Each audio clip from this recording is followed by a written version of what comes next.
नबी करीम सल्लल्लाहु अलैहि वसल्लम ने फरमाया, 4 लोगों को कुर्बानी माफ है, अगर वो कुर्बानी नहीं करते तो कोई गुनाह नहीं।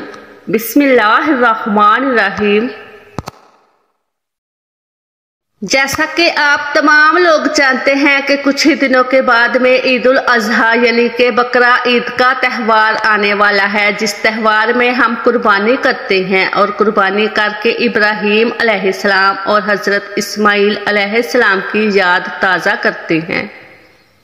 इस दिन अल्लाह पाक ने अपने जलीलुल कदर पैगंबर हजरत इब्राहीम अलैहिस्सलाम पर एक बहुत बड़ी आजमाइश डाली थी और जिसमें वो कामयाब हुए थे, और इस दिन के बाद हर मुसलमान इनकी सुन्नत को पूरा करते हुए कुर्बानी करते हैं। कुर्बानी करना अल्लाह पाक को बहुत पसंद है और कुर्बानी करने का सवाब ये है कि जानवर का खून जमीन पर गिरने से पहले कुर्बानी करने वाले शख्स के तमाम गुनाह अल्लाह पाक माफ फरमा देता है।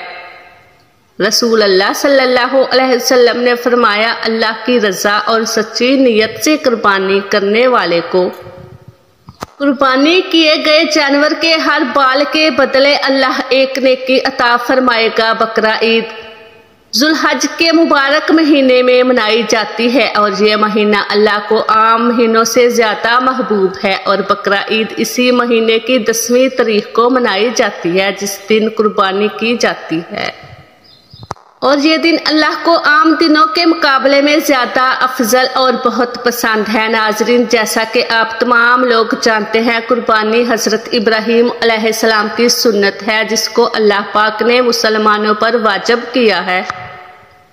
इसलिए हर साल बकरा ईद के मौका पर हर मुसलमान कुर्बानी करता है। आज की इस वीडियो में हम लोग बात करने वाले हैं 4 ऐसे लोगों के बारे में जिनके बारे में हुजूर सल्लल्लाहु अलैहि वसल्लम ने इरशाद फरमाया, इन लोगों के ऊपर कुर्बानी वाजिब नहीं है, यानी कि 5 लोग ऐसे हैं जिसको कुर्बानी माफ है, और अगर ये 5 लोग बकरा ईद के मौका पर कुर्बानी नहीं करते तो इनको कोई गुनाह नहीं होगा। और इसके साथ साथ हमको ऐसे लोगों के बारे में भी बताने वाले हैं जिन पर कुर्बानी वाजिब होती है, जिनके लिए कुर्बानी करना जरूरी है। अगर ये लोग बकरा ईद के मौका पर कुर्बानी नहीं करते हैं तो गुनाहगार होंगे। इसीलिए आज की ये वीडियो सब मुसलमानों के लिए बहुत ही ज्यादा खास है।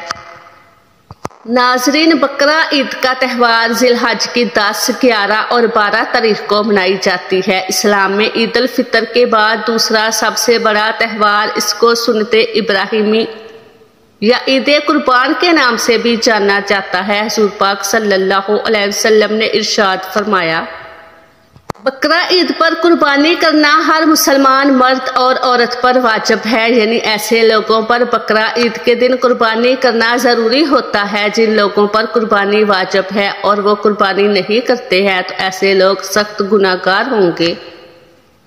ऐसे लोगों के बारे में आप सल्लल्लाहु अलैहि वसल्लम ने इरशाद फरमाया, जो शख्स कुर्बानी की हैसियत रखता है और फिर भी वो कुर्बानी नहीं करता तो इसको चाहिए कि वो हमारी ईदगाह के करीब भी ना आए। यानी कि ऐसे शख्स के लिए आप सल्लल्लाहु अलैहि वसल्लम ने इतनी नाराजगी जाहिर की है, लेकिन इसके साथ ही अल्लाह के प्यारे नबी ने ये भी इरशाद फरमाया कि इन लोगों के अलावा बाज़ लोग ऐसे हैं जिन पर कुर्बानी करना वाजिब नहीं है। अब चाहे ये 5 लोग कितने भी मालदार क्यों ना हों, इन पर कुर्बानी करना मुआफ है। ये 5 लोग बकरा ईद के मौका पर कुर्बानी नहीं करते तो इन पर कोई गुनाह नहीं होगा। नंबर 1, जो शख्स सफ़र में हो। अल्लाह के नबी सल्लल्लाहु अलैहि वसल्लम ने इरशाद फरमाया, सबसे पहला शख्स जो है जो सफ़र में हो, यानी वो शख्स जो अपने घर से या अपने वतन से 92.5 किलोमीटर दूर चला जाए, ऐसे शख्स पर कुर्बानी वाजिब नहीं है। फिर चाहे ऐसे लोग कितने भी मालदार क्यों ना हों, लेकिन अगर इसे वहां पर 15 दिन से कम रुकना है, इस पर कुर्बानी वाजिब नहीं। लेकिन अगर इसे वहां पर 15 दिन से ज्यादा रुकना है तो इस पर कुर्बानी वाजिब हो जाएगी। इसीलिए इसको चाहिए या तो वहां पर अपने नाम से कुर्बानी करे या अपने घर पर इतला दे कि इसके घर का कोई भी शख्स اس کے نام سے قربانی کرے۔ نمبر 2، اللہ کے پیارے نبی حضور صلی اللہ علیہ وسلم نے ارشاد فرمایا کہ قربانی ہر مسلمان مرد اور عورت پر واجب ہے۔ جو شخص ایمان کی حالت میں ہو، اس کا مطلب یہ ہے کہ قربانی کرنا کافر پر واجب نہیں، یعنی کہ ایسا شخص جو مسلمان نہیں ہے، جس نے کلمہ نہیں پڑھا، تو ایسے شخص پر قربانی واجب نہیں ہے، یعنی کہ قربانی صرف اور صرف مسلمان مرد اور عورت پر واجب ہے۔ نمبر 3، بچے اور مجنوں پر حضور پاک صلی اللہ علیہ وسلم نے ارشاد فرمایا، بقرہ عید پر قربانی کرنا بچوں اور مجنوں پر واجب نہیں ہے۔ مجنوں سے مراد یہ ایسا شخص جو اپنا ہوش و حواس کھو بیٹھا ہو، اس کو دنیا داری کی کوئی خبر ہی نہ ہو، اس کو مجنوں کہتے ہیں۔ بقرہ عید پر بچوں کو اور پاگلوں کو قربانی کرنا معاف ہے۔ اگر یہ لوگ بقرہ عید پر قربانی نہیں کرتے تو ان پر کوئی گناہ نہیں ہوگا۔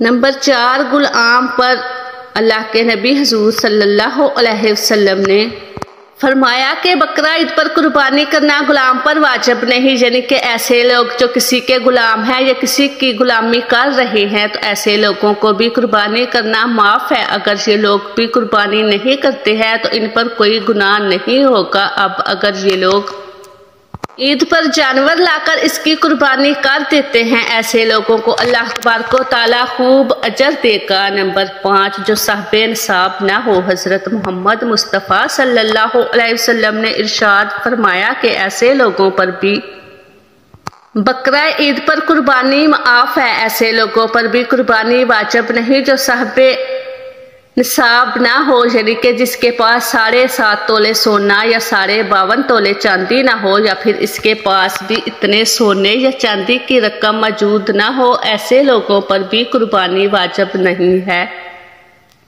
اس کا مطلب یہ ہے کہ جس کے پاس رہنے کا مکان، کھانے پینے کا سامان، استعمال کے کپڑے اور روزانہ استعمال کیے جانے والی چیزوں کے علاوہ 7.5 تولے سونا اور 52 تولے چاندی کی رقم موجود نہ ہو، ایسے لوگوں پر قربانی معاف ہے۔ ناظرین، بس آپ اتنا بھی خیال رکھیں کہ قربانی اسی شخص پر واضح ہے جو صاحب نصاب ہو۔ ایسے لوگوں کو ہر سال عید کے موقع پر قربانی کرنا ضروری ہوتا ہے۔ ایسے لوگ اگر قربانی نہیں کرتے تو یہ لوگ سخت گناہگار ہوتے ہیں۔ حدیث میں آیا ہے، قرب کرنا اللہ کو بے ہی حد پسند ہے۔ اس میں سب سے بڑی فضیلت یہ ہے کہ جو شخص اللہ کی رضا اور نیک نیت سے قربانی کرتا ہے تو اسے ثواب دنیا اور آخرت دونوں میں ملتا ہے اور اس کے تمام گناہ معاف ہو جاتے ہیں۔ آپ کو بتا دیں، قربانی کرنے سے صرف صغیرہ گناہ ہی معاف ہوتے ہیں اور کبیرہ گناہ یعنی کہ بڑے گناہ توبہ سے ہی معاف ہوتے ہیں۔ لیکن جیسے ہی بقرہ عید یعنی کہ عید الاضحیٰ کا دن قریب آتا ہے تو ہر سال